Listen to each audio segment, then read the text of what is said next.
সংবিধানের রক্ষণ সমর্থন ও নিরাপত্তা বিধান করিব। বাড়ল অন্তর্বর্তী সরকারের পরিধি। বঙ্গভবনে আরো 4 উপদেষ্টাকে শপথ পাঠ করালেন রাষ্ট্রপতি। উপস্থিত ছিলেন ডক্টর ইউনূস। আকার দাঁড়ালো 21 জনে। হত্যা মামলায় গ্রেফতার সাবেক সেনা কর্মকর্তা জিয়াউল আহসানকে নেওয়া হলো আদালতে।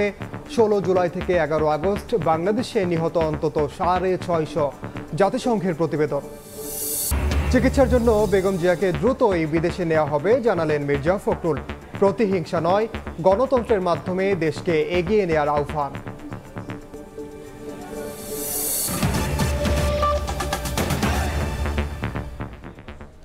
সময় সংবাদের সঙ্গে আছি আমি ওমর ইনাল। বাড়ল অন্তর্বর্তী সরকারের পরিধি। বঙ্গভবনে আরো 4 উপদেষ্টাকে শপথ পাঠ করালেন রাষ্ট্রপতি মোহাম্মদ শাহাবুদ্দিন। অনুষ্ঠানে উপস্থিত ছিলেন প্রধান উপদেষ্টা ডক্টর মোহাম্মদ ইউনূস। আর এর মধ্য দিয়ে অন্তর্বর্তীকালীন সরকারের আকার দাঁড়ালো 21 সদস্যে।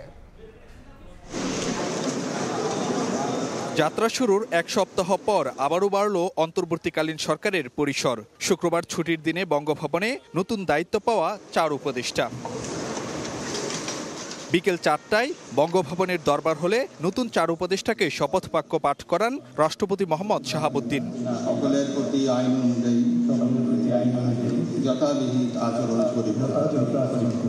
মন্ত্রিপরিষদ সচিবের পরিচালনায় এই আনুষ্ঠানিকতায় উপস্থিত ছিলেন অন্তর্বর্তীকালীন সরকারের প্রধান উপদেষ্টা ডক্টর মোহাম্মদ ইউনূস, সরকারের উপদেষ্টারা, 3 বাহিনী প্রধান সহ সামরিক বেসামরিক শীর্ষ কর্মকর্তারা। নতুন সরকারের উপদেষ্টা হিসেবে শপথ নেন সাবেক তত্ত্বাবধায়ক সরকারের উপদেষ্টা অধ্যাপক ওয়াহিদুদ্দিন মাহমুদ, সাবেক মন্ত্রিপরিষদ সচিব আলী ইমাম মজুমদার, সাবেক সচিব মোহাম্মদ ফাউজুল কবির খান ও সাবেক সেনা কর্মকর্তা অবসরপ্রাপ্ত লেফটেন্যান্ট জেনারেল জাহাঙ্গীর আলম চৌধুরী। এ নিয়ে অন্তর্বর্তীকালীন সরকারের আকার দাঁড়ালো 21 সদস্যের। এর আগে গত 8 আগস্ট রাতে শপথ নেন অন্তর্বর্তীকালীন সরকারের প্রধান উপদেষ্টা ডক্টর মোহাম্মদ ইউনূস ও 13 উপদেষ্টা। পরে 2 দফায় আরও 3 উপদেষ্টাকে শপথ বাক্য পাঠ করান রাষ্ট্রপতি। ফারুক ভিয়া, রবিন, সময় সংবাদ, ঢাকা। নতুন উপদেষ্টাদের শপথের পর বঙ্গভবনে বৈঠকে বসেছে উপদেষ্টা পরিষদ। বিস্তারিত জানাতে এই মুহূর্তে বঙ্গভবনের সামনে আছেন সহকর্মী ফারুক ভিয়া, রবিন। সরাসরি যাচ্ছে তার কাছে। নতুন সরকারের যে উপদেষ্টা হিসেবে আরও 4 জন যুক্ত হলেন উপদেষ্টা পরিষদে। এই নিয়ে সরকারের আকার দাঁড়ালো 21 জনে এবং প্রধান উপদেষ্টা সহ। তো এই নতুন সদস্যদের অর্থাৎ নতুন উপদেষ্টাদের যে শপথ গ্রহণের আনুষ্ঠানিকতার পরে বঙ্গভবনে অন্তর্বর্তীকালীন সরকারের প্রধান উপদেষ্টা অধ্যাপক ডক্টর মোহাম্মদ ইউনূসের সভাপতিত্বে আজকে কিন্তু উপদেষ্টা পরিষদের যে সদস্যরা তারা একটু বৈঠকে বসেছেন। হয়তোবা মানে যে নতুন যে 4 জন উপদেষ্টা আজকে যে শপথ নিয়েছেন, অর্থাৎ যদি আপনাদেরকে জানাতে চাই যে সাবেক তত্ত্বাবধায়ক সরকারের উপদেষ্টা অধ্যাপক ওয়াহিদুদ্দিন মাহমুদ, সাবেক মন্ত্রিপরিষদ সচিব আলী ইমাম মজুমদার, সাবেক সচিব মোহাম্মদ ফাউজুল কবির খান ও সাবেক সেনা কর্মকর্তা অবসরপ্রাপ্ত লেফটেন্যান্ট জেনারেল জাহাঙ্গীর আলম চৌধুরী, এই যে 4 জন উপদেষ্টা তারা যে আজকে অল্প কিছু সময় আগে অর্থাৎ এখন থেকে ঘণ্টাখানেক আগে তারা যে শপথ নিয়েছেন, তাদের মধ্যে দপ্তর বন্টন হয়তোবা যে আজকে হয়ে যেতে পারে এমন ইঙ্গিত কিন্তু পাওয়া যাচ্ছে। কারণ আমরা কিন্তু এর আগে যেটি দেখছিলাম যে গত শুক্রবার কিন্তু যে ছুটির দিনেই আগের রাতে যারা শপথ নিয়েছিলেন অর্থাৎ যে প্রধান উপদেষ্টা এবং যে 13 জন উপদেষ্টার মধ্যে কিন্তু যে শপথ মানে দপ্তর বন্টন সেটি কিন্তু করা হয়েছিল এবং পরবর্তীতে যে 2 দফায় আরও 3 জন উপদেষ্টা শপথ নিয়েছিলেন তাদের ক্ষেত্রেও কিন্তু আমরা যেটি দেখেছিলাম যে তারা একই যেদিন শপথ নিয়েছিলেন সেদিনে কিন্তু যে দিনের কোনো একটা সময়ে যে তাদেরকে যে তাদের দপ্তরের দায়িত্ব দিয়ে প্রজ্ঞাপন জারি করা হয়েছিল।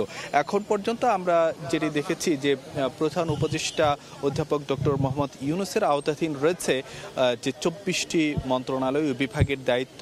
যে নতুন যে 4 জন উপদেষ্টাকে আজকে শপথ বাক্য পাঠ করানো হলো তাদেরকে হয়তোবা যে প্রধান উপদেষ্টার আওতাধীন যে 24টি মন্ত্রণালয় ও বিভাগ রয়েছে সেগুলোর মধ্য থেকেই কোনো একটির দায়িত্ব হয়তোবা যে নতুন উপদেষ্টাদেরকে দেওয়া হবে এমনটাই কিন্তু যে ধারণা করা হচ্ছে। আর এখন যে নতুন উপদেষ্টারা তারা যে তাদেরকে নিয়ে সহ যে বৈঠকে বসছে যে উপদেষ্টা পরিষদ, সে বিষয়ে কি কি আলোচনা হয় বা কি কি বিষয় আসলে তারা আসলে যে মানে অগ্রাধিকার তালিকায় রাখেন সে সম্পর্কে হয়তো যে বৈঠকের পরে যদি কোনো ব্রিফিং করা হয় তখন আমরা সরাসরি নিশ্চয়ই আপনাদেরকে জানিয়ে দেব। তো এই ছিল এখনকার মতন সবশেষ খবরাখবর। উপদেষ্টা পরিষদের বৈঠকের খবর জানছিলাম আমরা বঙ্গভবনের সামনে থেকে। রাজধানীর নিউ মার্কেট থানায় হত্যা মামলায় গ্রেফতার সাবেক সেনা কর্মকর্তা জিয়াউল আহসানকে আদালতে নেওয়া হয়েছে। এই মুহূর্তে সিএমএম আদালতে আছেন সহকর্মী সাদিকুর রহমান, সরাসরি যাচ্ছি তার কাছে।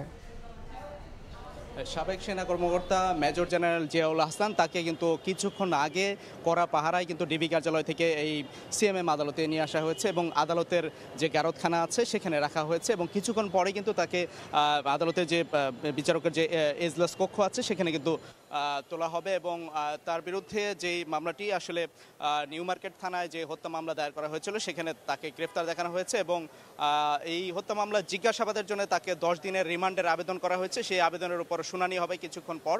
আমরা এখন দেখতে পাচ্ছি যে আদালত প্রাঙ্গণে কিন্তু আসলে আইন শৃঙ্খলা রক্ষা বাহিনী, বিশেষ করে পুলিশ এবং পাশাপাশি সেনাবাহিনী এবং বিজিবির বিপুল সংখ্যক সদস্য এখানে মোতায়েন করা হয়েছে। আমরা একটু জানিয়ে রাখি যে গতকালকে কিন্তু তাকে গ্রেফতার করা হয়। গতকালকে খিলক্ষেত এলাকা থেকে গ্রেফতারের পর কিন্তু ডিবি কার্যালয়ে নিয়ে যাওয়া হয় এবং সেখানে প্রাথমিক জিজ্ঞাসাবাদের পর কিন্তু এই আদালতে আনা হয়েছে। এবং একটা বিষয় জানিয়ে রাখি যে এই জিয়াউল আহসান তিনি কিন্তু ন্যাশনাল টেলিকমিউনিকেশন মনিটরিং সেন্টার NTMC-র সাবেক মহাপরিচালক এবং এছাড়াও কিন্তু তিনি র্যাব এবং র্যাবের যে গোয়েন্দা শাখা সহ বিভিন্ন গুরুত্বপূর্ণ পদে কিন্তু তিনি দায়িত্ব পালন করেছেন এবং তার যে মামলাটি সেই মামলার যে বিষয়টা 2024-এ অর্থাৎ এই বছরের যে 16 তারিখ গত মাসের যেই বৈষম্য বিরোধী ছাত্র আন্দোলনের কে কেন্দ্র করে যে সহিংসতা হয়েছিল বিশেষ করে ঢাকা কলেজের সামনে 16 তারিখ তখন কিন্তু দেখা যায় পুলিশের সাথে যে সংঘর্ষ হয় এবং তখন পুলিশের গুলিতে কিন্তু মারা যায় একজন হকার। সেই ঘটনায় কিন্তু একটি মামলা দায়ের হয়েছিল নিউ মার্কেট থানায় এবং সেই মামলায় এই একই মামলায় কিন্তু সরকারের যে সাবেক যে আইনমন্ত্রী এবং সাবেক প্রধানমন্ত্রী শেখ হাসিনার যে বেসরকারি বিনিয়োগ বিষয়ক খাতের যে উপদেষ্টা সালমান এফ রহমান তাকেও কিন্তু একই মামলায় রিমান্ডে নেওয়া হয়, মামলা দায়ের করা হয়। এই মামলাতেই কিন্তু তাকে গ্রেফতার দেখানো হয়েছে এবং কিছুক্ষণ পরেই কিন্তু শুনানি হবে। আমরা দেখেছি যে মামলার যারা কৌশলী আছেন রাষ্ট্রপক্ষের তারা কিন্তু ইতিমধ্যেই আদালত প্রাঙ্গণে এসে এজলাস কক্ষে ঢুকেছেন এবং কড়া পাহারায় কিন্তু তাকে কিছুক্ষণ পর আদালতের যে এজলাস কক্ষ আছে সেখানে তোলার পরেই দুই পক্ষের শুনানি হবে। আমরা একটু জানিয়ে রাখি যে এই দুই পক্ষের শুনানির মধ্যে কিন্তু রাষ্ট্রপক্ষের আইনজীবীরা তাদের এই রিমান্ড চাওয়ার ক্ষেত্রে যে যুক্তিগুলি আছে সেগুলি তুলে ধরবেন এবং গত যেই মামলাগুলি হয়েছে বিশেষ করে যে একই মামলায় যে আনিসুল হক এবং সালমান এফ রহমান তাদের কিন্তু কোনো তাদের পক্ষে কোনো আইনজীবী শুনানি করতে রাজি হননি। তবে এই মামলাটিতে জিয়াউল হাসানের পক্ষে রিমান্ড আবেদনে তার পক্ষে কেউ শুনানি করবেন কিনা এখনো পর্যন্ত কিন্তু জানা যায়নি। আমরা কিছুক্ষণ পর শুনানি হলে আদেশ হলে পরবর্তীতে আবার জানাতে পারবো। এই ছিল এখান থেকে সবশেষ তথ্য। সরাসরি যুক্ত ছিলাম সিএমএম আদালতে। বাংলাদেশে ছাত্র আন্দোলনে গত 16 জুলাই থেকে 11 আগস্ট পর্যন্ত অন্তত 650 জন নিহত হয়েছেন বলে জানিয়েছে জাতিসংঘের মানবাধিকার বিষয়ক কমিশন। এর মধ্যে শিশুই রয়েছে অন্তত 32 জন। শুক্রবার প্রকাশিত প্রাথমিক প্রতিবেদনে এ তথ্য উঠে আসে। 16 জুলাই থেকে 4 আগস্ট পর্যন্ত প্রাণ হারান অন্তত 400 জন। এছাড়া 5 ও 6 আগস্ট নিহত হন আরও 250 জন। শিক্ষার্থীদের বিক্ষোভ দমনে দেশটির আইন প্রয়োগকারী সংস্থা প্রয়োজনের অতিরিক্ত বল প্রয়োগ করেছে বলেও ওই প্রতিবেদনে উল্লেখ করা হয়। এছাড়া বিচার বহির্ভূত হত্যাকাণ্ড, গ্রেফতার ও আটক, গুম, নির্যাতন এবং মত প্রকাশের স্বাধীনতায় বাধা দেয়া, শান্তিপূর্ণ সমাবেশে বাধা দেওয়ার মতো আরও কিছু অভিযোগ রয়েছে বলে জানান জাতিসংঘের মানবাধিকার বিষয়ক high commissioner Volker Turk. 15 August ঘিরে নানা অপ্রত্যাশিত ঘটনাকে মানবাধিকার বিরোধী আখ্যা দিয়েছে বৈষম্য বিরোধী ছাত্র আন্দোলন।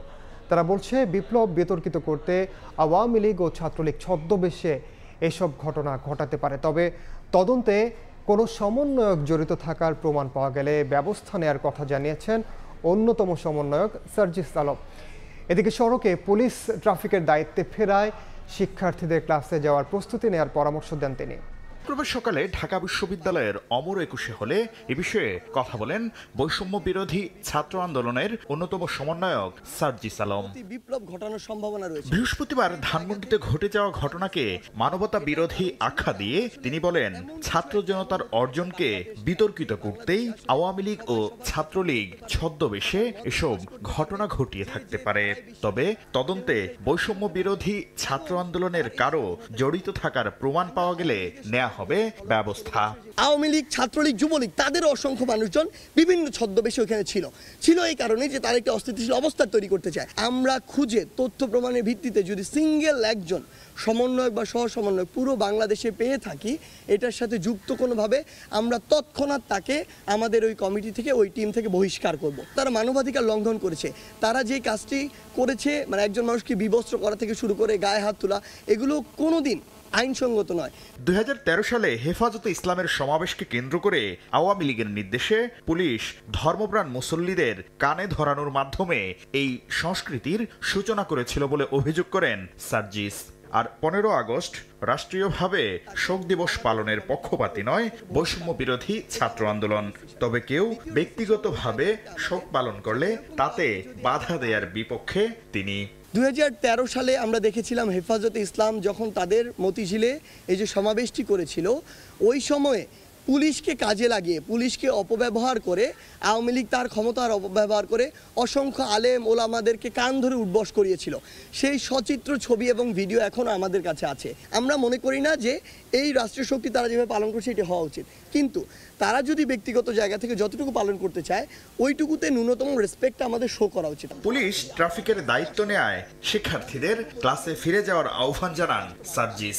যেখানে যখন পুলিশের কোনো একটি টিম বা ট্রাফিকের টিম, আইনশৃঙ্খলা রক্ষাকারী বাহিনীর টিম আসবে, তাদেরকে তাদের দায়িত্বটি বুঝে দিয়ে ছাত্র সমাজকে সেখানে সরে যেতে হবে। কারো মোবাইল ফোন চেক করা, গণমাধ্যমকে দায়িত্ব পালনে বাধা দেয়া বা আবাসিক হোটেলে অভিযান চালানো বৈষম্য বিরোধী ছাত্র আন্দোলনের কাজ নয় বলেও দাবি করেন তিনি। আপনাদের ক্লাসে ফিরে যেতে হবে। শাকির আহমেদ, সময় সংবাদ, ঢাকা। চিকিৎসার জন্য বিএনপি চেয়ারপারসন বেগম খালেদা জিয়াকে শিগগিরই বিদেশে নেওয়া হবে বলে জানিয়েছেন দলটির মহাসচিব মির্জা ফখরুল ইসলাম আলমগীর। রাজধানীর নয়াপল্টনে বেগম জিয়ার ৮০তম জন্মদিন উপলক্ষে দোয়া মাহফিলে অংশ নিয়ে মির্জা ফখরুল অভিযোগ করেন, ভারতে বসে দেশের বিরুদ্ধে ষড়যন্ত্র করছেন শেখ হাসিনা। প্রতিহিংসা নয়, গণতন্ত্রের মাধ্যমে দেশকে এগিয়ে নেওয়ার আহ্বান জানান বিএনপি মহাসচিব। কখনো কারাগারে, কখনো গৃহবন্দী, কখনো বা হাসপাতালে ২০১৮ সাল থেকে এভাবেই কেটেছে বিএনপি চেয়ারপারসন বেগম খালেদা জিয়ার জন্মদিন। ২০২০ সাল থেকে শারীরিক অবস্থার অবনতি ঘটতে থাকে তার। একে একে লিভার সিরোসিস, হার্টে ব্লক সহ নানা জটিল রোগে আক্রান্ত হন তিনি। সেই থেকে মেডিকেল বোর্ড, পরিবারের সদস্য ও দল বেগম খালেদা জিয়ার উন্নত চিকিৎসার জন্য বিদেশের মাল্টিডিসিপ্লিনারি হাসপাতালে চিকিৎসার জন্য দফায় দফায় তৎকালীন আওয়ামী লীগ সরকারের কাছে আবেদন জানালেও নাকচ করা হয় সেই আবেদনগুলো। ৫ আগস্ট ছাত্র জনতার অভ্যুত্থানে শেখ হাসিনা পালিয়ে যাওয়ার পর ৬ আগস্ট মুক্তি পান বেগম খালেদা জিয়া। ১৩ই আগস্ট তার নিরাপত্তার জন্য গুলশানের বাসভবন ফিরোজার সামনে ও চলাচলে সার্বিক নিরাপত্তা সহ পুলিশ স্কট দেওয়ার আদেশ দেয় অন্তর্বর্তীকালীন সরকার। শুক্রবার বেগম খালেদা জিয়ার ৮০তম জন্মদিন উপলক্ষে নয়াপল্টনে কেন্দ্রীয় কার্যালয়ে আয়োজিত দোয়া মাহফিলে বিএনপি মহাসচিব জানান, শিগগিরই চিকিৎসার জন্য বিদেশে নেওয়া হবে বেগম জিয়াকে। অতি শীঘ্র আমরা বিদেশে চিকিৎসার জন্য নিয়ে যাব। আমরা আল্লাহর কাছে দোয়া করি যে সমস্ত সুস্থ হয়ে আমাদের মাঝে ফিরে আসেন। এ সময় বিএনপি মহাসচিব বলেন, সাম্প্রদায়িক হামলার অভিযোগের আড়ালে ভারতে বসে ষড়যন্ত্র করছেন শেখ হাসিনা। যে কোনো মুহূর্তে ভারতকে যিনি বসে আছেন শেখ হাসিনা, তিনি তার সুযোগ গ্রহণ করতে পারেন এবং চক্রান্ত শুরু করেছেন। সেই চক্রান্তকে প্রতিরোধ করাই এখন আমাদের কাজ। এক ফ্যাসিবাদকে পরাজিত করেছি আমরা, নব্য ফ্যাসিবাদের যেন না আসতে পারে তার জন্য আমাদেরকে সহায়ক থাকতে হবে। অন্তর্বর্তীকালীন সরকারের বিভিন্ন সিদ্ধান্তকে স্বাগত জানিয়ে তারা দেশে শান্তি ফেরাতে কাজ করবে বলেও আশা প্রকাশ করেন মির্জা ফখরুল ইসলাম আলমগীর। ইন্টারিম সরকার তার দায়িত্ব হচ্ছে সে একটা নির্বাচন করে দিয়ে যাবে। কিছু জঞ্জাল জমা হয়েছে, তো এই জঞ্জাল তো সলভ করতে হবে। মার্জিয়া মুমু, সময় সংবাদ, ঢাকা। রাজধানীর হাসপাতালগুলোতে এখনও স্বজনদের খুঁজে ফিরছে বহু পরিবার। কোটা সংস্কার আন্দোলনে অংশ নিতে বাড়ি থেকে বিদায় নিয়ে ফেরেননি অনেকেই। নাম উঠেছে নিখোঁজের তালিকায়, বেঁচে আছেন কিনা জানা নেই কারো। ঢাকা মেডিকেলের মর্গে এখনও বেওয়ারিশ পড়ে আছে 6টি মরদেহ। হতভাগ্যদের কারো কারো চেহারা এতটাই বিকৃত যে মুখ দেখে শনাক্তের উপায়ও নেই। হায়দার আলীর রিপোর্ট। হবিগঞ্জের এই পরিবারটি ঢাকা মেডিকেলের মর্গে এসেছেন রাব্বির খোঁজে। 19 বছর বয়সী রাব্বি রাজমিস্ত্রির কাজ করতেন মিরপুরে। 2 সহকর্মীর সঙ্গে 5 আগস্ট মিরপুর 10-এ গিয়েছিলেন এক দফার কর্মসূচিতে। সেদিন সহকর্মীরা বাসায় ফিরলেও সেই থেকে সন্ধান নেই রাব্বির। রাজধানীর বিভিন্ন হাসপাতাল ঘুরে ঢাকা মেডিকেলের মর্গে পড়ে থাকা 8টি লাশেও মেলেনি রাব্বির মুখ। 5 তারিখ থেকে বর্তমানে আপনার সিলেট থেকে ধুইরে এবং কি মানে কোনো জায়গা বাদ নাই। ভালো করে চিনতে পারতেছি না, কারণ যেহেতু মুখটা নষ্ট হয়ে গেছে বা মুখটা একটু ফুলে গেছে। একই রকম শঙ্কা আর উদ্বেগ নিয়ে নারায়ণগঞ্জ থেকে ঢাকা মেডিকেলে আসে আমানতের পরিবার। বেওয়ারিশ 8টি লাশ দেখে 10 দিন নিখোঁজ থাকা আমানতকে শনাক্ত করতে পারেন স্বজনরা। বাইং হাউজের এই কর্মকর্তাকে শুধু হত্যাই করা হয়নি, আগুনে পুড়িয়ে দেওয়া হয় গোটা শরীর। ওই দিন বাইক নিয়ে বের হয়েছে আর কি, দেখতে দেশের কি অবস্থা দেখতে পারে, ওই দিন থেকে নিখোঁজ। তারপর থেকে আমরা নানানভাবে খোঁজ করছি। প্রথম যেই মর্গে আমরা খোঁজ করেছি সেখানে লাশের স্তূপ ছিল। ওই স্তূপে আপনার তার লাশ শনাক্ত করা কঠিন ছিল। তার পরনের জামা কাপড় দেখে আমরা চিহ্নিত করি। কোটা আন্দোলন ঘিরে শুধু ঢাকা মেডিকেলের মর্গেই এখন পর্যন্ত ময়না তদন্ত হয়েছে 108টি মরদেহের। এগুলি হচ্ছে ঢাকা মেডিকেল থেকে আসছে 4টা, আর হচ্ছে যাত্রাবাড়ি থেকে আসছে 2টা, মোট 6টা করে আমার কাছে বর্তমানে আছে। 15 আগস্ট পর্যন্ত মরদেহগুলোর কোনো ওয়ারিশ পাওয়া যায়নি। সোহরাওয়ার্দী হাসপাতালেও পড়ে আছে একটি বেওয়ারিশ লাশ। 2 হাসপাতালে মর্গে পড়ে থাকা লাশগুলোর স্বজনরা এখনও জানেনই না তাদের সন্তানের ভাগ্যে কী ঘটেছিল। হাসপাতাল কর্তৃপক্ষ বলছে আরও কয়েকদিন অপেক্ষার পর লাশগুলো কেউ নিতে না আসলে 7টি লাশই বেওয়ারিশ হিসেবে দাফন করা হবে। হায়দার আলী, সময় সংবাদ, ঢাকা। বৈষম্য বিরোধী ছাত্র আন্দোলনে মুন্সিগঞ্জের অন্তত 9 জন প্রাণ হারিয়েছেন। আহত হয়েছেন অসংখ্য ছাত্র জনতা। আহতদের অনেকে এখনও হাসপাতালে চিকিৎসাধীন। নাসিরউদ্দিন উজ্জ্বলের রিপোর্ট, ছবি তুলেছেন আবু সাইদ। গুলিবিদ্ধ হয়ে প্রাণ হারানো আরেক অটোরিকশা চালক দীপজল সর্দার এবং রং মিস্ত্রি মোহাম্মদ সজল। গুলি খেয়ে মারা গেছে। তো এখন হ্যাঁ তো মরে গেছে, দেশ তো স্বাধীন হয়েছে। তো এখন মনে করেন আমার 2টা মেয়ে আছে, আমি অসুস্থ মানুষ, কীভাবে চলবো? আমার বাবা স্বাধীন আছে, যারা আমার বাবার হত্যা করছে তাকে আমরা বিচার চাই, যে সরকার তাদের বিচার করুক। সফল গণ অভ্যুত্থানের পর বৈষম্য বিরোধী ছাত্ররা নিহতদের স্মরণে সুপার মার্কেটের কাছের অঙ্কুরিত মুক্তিযোদ্ধা ভাস্কর্যটির নিচে রক্তের লাল রঙের উপর শহীদ চত্বর নামকরণ এবং শহরের দেওয়ালগুলোতে গ্রাফিতি অঙ্কন করেন। পুলিশ এবং ছাত্রলীগের গুলিতে আমাদের এই চত্বরে অনেকগুলো তাজা প্রাণ চলে যায়, অনেকগুলো মানুষ শহীদ হয়। তারা দেশের জন্য এই জায়গায় শহীদ হওয়ার কারণে আমাদের এই চত্বরকে শহীদ চত্বর নাম দেওয়া হয়েছে। হাসপাতাল কর্তৃপক্ষের তথ্য অনুযায়ী এই চত্বর ঘিরেই 4 আগস্টের সহিংসতায় 3 জনের প্রাণহানি সহ অন্তত 95 জন আহত হয়েছেন। তাদের অনেকে এখনও হাসপাতালে বা নিজ বাড়িতে চিকিৎসাধীন। এছাড়া এই গণ আন্দোলনে রাজধানী, টঙ্গী, যাত্রাবাড়ি ও চিটাগাং রোডে আরও অন্তত মুন্সিগঞ্জের 6 ছাত্র জনতা প্রাণ হারিয়েছেন। নাসিরউদ্দিন উজ্জ্বল, সময় সংবাদ, মুন্সিগঞ্জ। বাংলাদেশের অন্তর্বর্তী সরকারের প্রধান উপদেষ্টা ডক্টর মোহাম্মদ ইউনূসের সঙ্গে টেলিফোনে কথা বলেছেন ভারতীয় প্রধানমন্ত্রী নরেন্দ্র মোদী।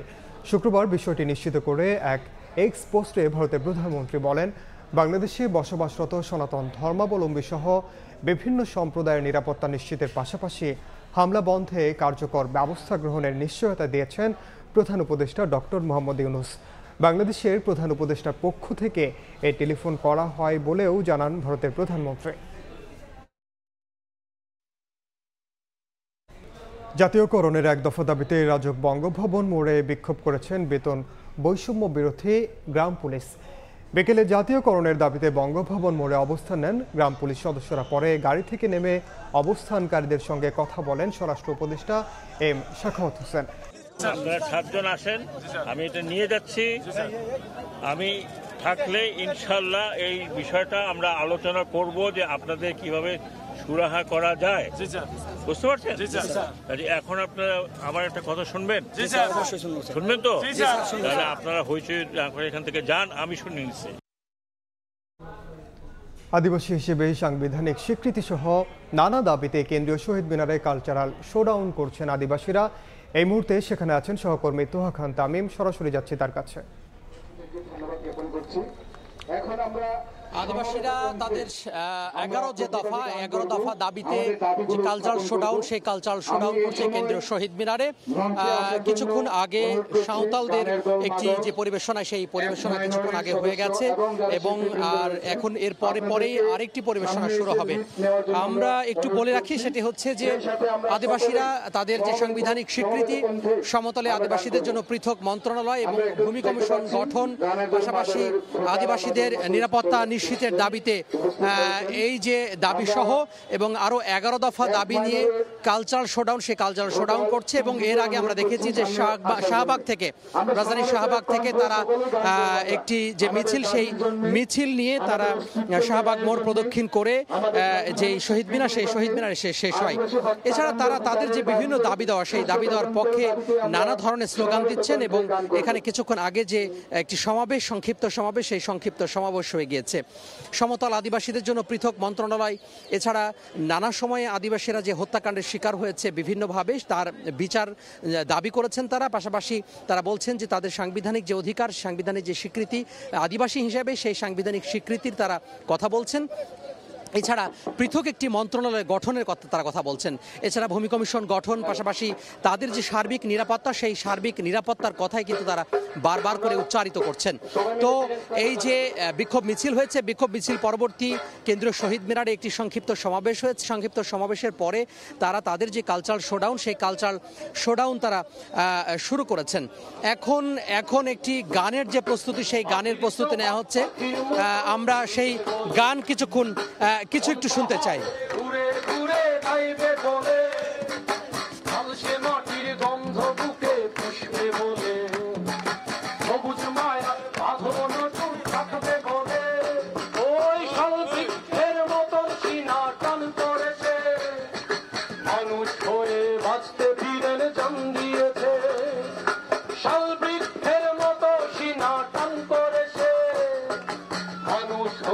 তারা এভাবেই গানে গানে নেচে গিয়ে বিভিন্ন পরিবেশনার মাধ্যমে তারা তাদের দাবি দেওয়ার পক্ষে যেই কথা, বক্তব্য, সেটি আসলে তুলে ধরছেন কেন্দ্রীয় শহীদ মিনার থেকে।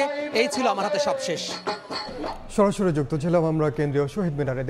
নতুন করে আরও দুটি তৈরি পোশাক কারখানা পেয়েছে মার্কিন যুক্তরাষ্ট্রের লিড সনদ। এ নিয়ে বিশ্বসেরা 100টি পরিবেশ বান্ধব কারখানার মধ্যে বাংলাদেশের দখলে এলো 60টি। এমন অর্জন বাজার প্রতিযোগিতায় দেশকে এগিয়ে রাখবে বলে আশাবাদী উদ্যোক্তারা। মেড ইন বাংলাদেশের ব্র্যান্ডিংয়ে তারা চান প্রধান উপদেষ্টার দূরদর্শী উদ্যোগ। এক দশকের বেশি সময় আগে পথ চলা শুরু হয়েছিল তৈরি পোশাক শিল্পে কারখানার কর্মপরিবেশ নিরাপদ করার তাগিদে। সেই যাত্রায় পরিবেশ বান্ধব কারখানা গড়ে তোলার ক্ষেত্রে বর্তমানে বিশ্বের রোল মডেল বাংলাদেশ।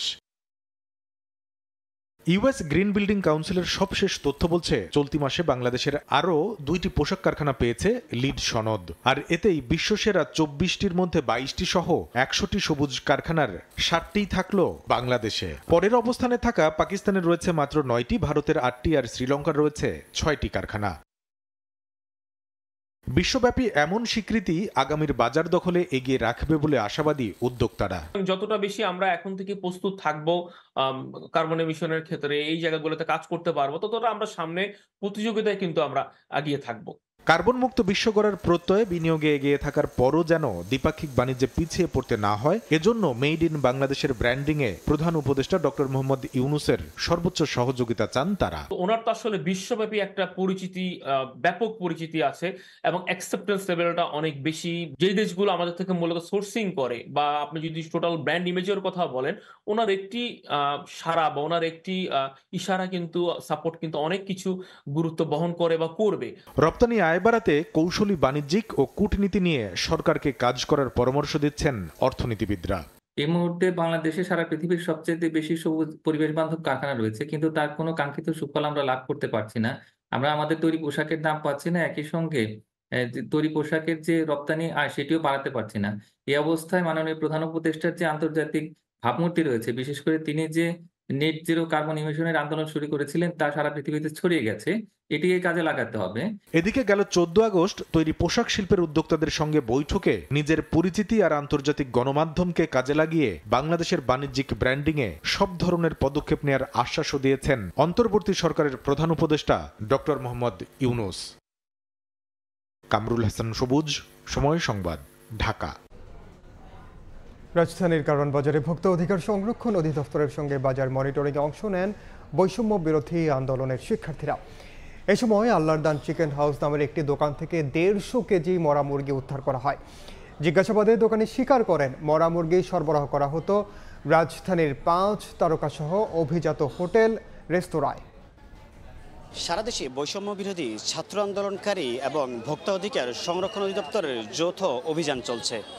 রাজধানী রাজধানীর কারণ বাজারও শুক্রবার সকালেই দেখা মিলল প্রায় 150 কেজি মরা মুরগি, যা দেখে সবার চোখ যেন কপালে। যখনই মুরগিটা মরে যাচ্ছে তারা ফ্রিজে রেখে দিচ্ছে, আর যখন তারা বিভিন্ন রেস্টুরেন্ট থেকে কল আসছে তারা ওখানে সেল করে দিচ্ছে। একবার বলতেছেন এই মুরগিটা ওনাদের, আর একবার বলতেছেন রেস্টুরেন্টে সাপ্লাই দিতেছে, কিন্তু ওনারা কোনো সদুত্তর এভাবে দিতে পারতেছেন না, একবার এক এক কথা বলতেছেন। বৈষম্য বিরোধী আন্দোলনের শিক্ষার্থীদের দাবি 5 তারকা হোটেল সহ বেশ কিছু অভিজাত হোটেলে আল্লাহর দান চিকেন হাউস এসব মরা মুরগি সরবরাহ করে আসছিল। এত কম দামে সেল দেওয়ার কারণটা কি? অবশ্যই এখানে মরা মুরগি আছে, এবং এই মুরগিগুলো কথাই সেল দিচ্ছে সেটা আপনাদের একটু বলি। তারা বারবার বলতেছে সোনারগাঁও হোটেলের কথা। এই অভিযোগে সুমন নামে একজন মুরগি ব্যবসায়ীর নামে ভোক্তা অধিকার বাদী হয়ে মামলা দায়ের করে এবং পুলিশের কাছে সোপর্দ করে। ভোক্তা অধিকার সংরক্ষণ অধিদপ্তর জানায়, মানুষকে মরা ও পচা মুরগি খাওয়ানোর অভিযোগে জড়িতদের বিরুদ্ধে সর্বোচ্চ শাস্তির ব্যবস্থা করা হবে। স্বপ্নিল পান্থপথের একটা রেস্টুরেন্ট, আর কি নাম বলেছেন চারুলতা, এই রেস্টুরেন্ট আরো কোনো রেস্টুরেন্টে দিচ্ছেন কিনা উনি এখনো স্বীকার দিচ্ছে না। প্রতিষ্ঠানের যারা জড়িত আছেন তাদের বিরুদ্ধে আইনের যে সর্বোচ্চ প্রয়োগ আছে, সর্বোচ্চ শাস্তি নিশ্চিত চলবে। যে সকল ধারাই পড়ে সবগুলো ধারাই তার বিরুদ্ধে যাবে। এদিকে সরবরাহ কম থাকায় রাজধানীর বাজারে বেড়েছে কাঁচামরিচের দাম। একদিনের ব্যবধানে কেজিতে 100 থেকে 150 টাকা বেড়ে বিক্রি হচ্ছে 300 থেকে 350 টাকায়। স্বস্তি নেই সবজির দামেও। কাঁচামরিচে আগুন লেগে গেছে। বাজারে এসে যখন বাজার করি তখন তো আমরা সম্পূর্ণ হতাশ। তবে স্বস্তি ফিরেছে মাছের বাজারে। চাঁদাবাজি বন্ধ হওয়ায় সপ্তাহের ব্যবধানে সব ধরনের মাছ কেজিতে দাম কমেছে 20 থেকে 30 টাকা পর্যন্ত। সাইফুল ইসলাম, সময় সংবাদ, ঢাকা। সরকার পতনের পর স্থবির হয়ে পড়েছে বরিশাল সিটি কর্পোরেশনের স্বাভাবিক কার্যক্রম। 1 সপ্তাহের বেশি সময় ধরে অনুপস্থিত সিটি মেয়র আবুল খায়ের আব্দুল্লাহ গা ঢাকা দিয়েছেন 20টি ওয়ার্ডের কাউন্সিলররাও। নগর ভবনে কর্মকর্তা কর্মচারীদের মধ্যে শুরু হয়েছে দলাদলি। সুজয় দাসের তোলা ছবিতে অপূর্বপুর রিপোর্ট। সরকার পতনের পর সিটি কর্পোরেশনের কর্মকর্তা কর্মচারীদের মধ্যে শুরু হয়েছে দলাদলি। স্টোরের পরিচালনা শাখার যত মালামাল ছিল সব লুটপাট হয়ে গেছে, একটা মালামালও রেখে যায় না। কোলবক্স ছিল 8টা, ক্যারিয়ার ছিল প্রায় 250, আর লজিস্টিক মালামাল ছিল অনেক, কাগজপত্র। ক্ষমতার রদবদল হতেই পারে, কিন্তু আমরা সাধারণ নগরবাসী চরম দুর্ভোগে আছি। মেয়র অনুপস্থিতি থাকলেও রুটিন কার্যক্রম চলছে বলে জানিয়েছেন জনসংযোগ কর্মকর্তা। নগরবাসীর স্বাভাবিক কার্যক্রম সবই চলতেছে। আমরা ময়লা পরিষ্কার করতেছি, আমরা ট্রেড লাইসেন্স বা অন্যান্য যে ডিপার্টমেন্টগুলোর স্বাভাবিক কার্যক্রম চলতেছে। বরিশাল সিটি কর্পোরেশনে স্থায়ী কর্মকর্তা কর্মচারী আছেন 537 জন আর অস্থায়ী আছেন 1200 জন। বরিশাল শহরে প্রায় 800 কোটি টাকার উন্নয়ন প্রকল্প চললেও তা থমকে আছে। অপূর্ব অপু, সময় সংবাদ, বরিশাল। বৈষম্য বিরোধী ছাত্র আন্দোলনে নিহতদের স্মরণে বনানীতে রোপণ করা হয়েছে প্রায় 300 গাছ। এতে অংশ নেন বিভিন্ন শ্রেণী পেশার মানুষ। কেউ ব্যাংক কর্মকর্তা, কেউ বা নৃত্যশিল্পী, এমনই নানান পেশার মানুষ হাজির হয়েছেন সড়কে। উদ্দেশ্য ছাত্র আন্দোলনে নিহতদের স্মরণে বৃক্ষরোপণ। শুক্রবার সকালে বনানীর কামাল আতাতুর এভিনিউয়ে এই কর্মসূচি পালন করা হয়। এ সময় সোনালু নামের প্রায় 300 ঔষধি গাছ রোপণ করেন তারা। পরে প্রতিটি গাছে আন্দোলনে নিহত 265 জনের নামের কার্ড ঝোলানো হয়। প্রতিষ্ঠান থেকে না, একদমই একটা ফেসবুক স্ট্যাটাস থেকে আমরা প্রায় 30-40 জন মানুষ একসাথে হয়ে আমরা আজকে গাছ লাগানোর উদ্যোগটা নিয়েছি। আমরা যতজনের শহীদের লিস্ট জেনেছি সেখান থেকে তাদের সবার নামের একটা মানে তাদের প্রতি ডেডিকেশন স্বরূপ একটা টোকেন হিসেবে প্রত্যেকটা গাছে তাদের নাম লিখে দিচ্ছি। এই আয়োজনে বড়দের হাত ধরে অংশ নিয়েছে ছোটরাও। গাছগুলোর সার্বিক পরিচর্যায় অংশীদার হবেন আশেপাশের রেস্তোরাঁগুলো। আমি গাছ লাগাচ্ছি অনেকগুলা এনভায়রনমেন্টের জন্য। আমরা 300 গাছ দিয়ে শুরু করছি, যে যদি কিছুটা হলেও আমরা যদি উপকার করতে পারি দেশের। দেশ সংস্কারের প্রত্যয়ে যারা রাজপথে নেমেছিলেন তাদের হাত ধরেই দেশ গড়নে সামিল হোক সব মানুষ, এমনটাই প্রত্যাশা সকলের। চন্দ্রিমা চৌধুরী, সময় সংবাদ, ঢাকা। চালু হওয়ার প্রথম মাসে প্রায় 84,000 মেট্রিক টন ইউরিয়া সার উৎপাদন করেছে নরসিংদীর ঘোড়াশাল পলাশ ইউরিয়া সার কারখানা। তবে কর্তৃপক্ষ জানিয়েছে গ্যাস সংকট হলে ব্যাহত হতে পারে উৎপাদন। আশিকুর রহমান পিয়ালের পাঠানো তথ্য ও মাহমুদুল হাসান মাহফুজের ছবি নিয়ে রিপোর্ট। দেশের সারের ঘাটতি মেটাতে 2020 সালের 10 মার্চ নরসিংদীর পলাশে শুরু হয় ঘোড়াশাল পলাশ ইউরিয়া সার কারখানা প্রকল্পের কাজ। 2024 সালের 13 জুলাই শতভাগ উৎপাদনে আসে দক্ষিণ এশিয়ার সর্ববৃহৎ এই ইউরিয়া সার কারখানা। প্রকল্প সংশ্লিষ্টরা বলছেন, গ্যাস সংকটের কারণে কারখানা নির্মাণের পর উৎপাদনে আসতে 8 মাস সময় লেগেছে। গত 1 মাস ধরে প্রতিদিন 2800 মেট্রিক টন সার উৎপাদন করছে কারখানাটি। তবে আগামীতে আবারও গ্যাস সংকট হলে উৎপাদন ব্যাহত হওয়ার শঙ্কা কর্মকর্তাদের। 65 থেকে 70%, তার ক্রমাগতভাবে এই পর্যায়ক্রমে বাড়তিছে আর কি, বাড়তে বাড়তে এখন বর্তমানে 100% আছে। গ্যাস কমে গেলে অবশ্যই আবার এটা নিচে নামতে পারে, এটা সম্ভাবনা আছে। প্রকল্পের মূল দায়িত্বে রয়েছেন জাপানি ঠিকাদারি প্রতিষ্ঠান মিৎসুবিশি হেভি ইন্ডাস্ট্রিজ। কর্তৃপক্ষ বলছে, গ্যাসের চাপ কমে গেলে কারখানা বন্ধ না হলেও কমবে উৎপাদন। During working times, yes, it was very tough period. All persons very good cooperation. Japanese and Bangladeshi and Chinese. Many people are very much good. Our plant can continuously operate, but if gas supply will be less than 60%, plant cannot be continue operate, so we have to stop the operation. দেশে প্রতিবছর urea সারের চাহিদা গড়ে প্রায় 25 lakh metric ton. এর মধ্যে এই কারখানা থেকেই বছরে উৎপাদন হবে 10 লাখ মেট্রিক টন ইউরিয়া সার। সময় সংবাদ, নরসিংদী। সময় সংবাদের শীর্ষ সংবাদগুলো জানিয়ে দিচ্ছি আরেকবার। সংবিধানের রক্ষণ সমর্থন ও নিরাপত্তা বিধান করিব। বাড়ল অন্তর্বর্তী সরকারের পরিধি। বঙ্গভবনে আরও 4 উপদেষ্টাকে শপথ পাঠ করালেন রাষ্ট্রপতি। উপস্থিত ছিলেন ডক্টর ইউনূস। আকার দাঁড়ালো 21 জনে।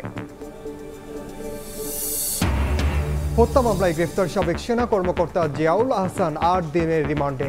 16 জুলাই থেকে 11 আগস্ট বাংলাদেশে নিহত অন্তত 650 জাতিসংঘের প্রতিবেদন। এই ছিল সময় সংবাদের সঙ্গে থাকুন সময়ের।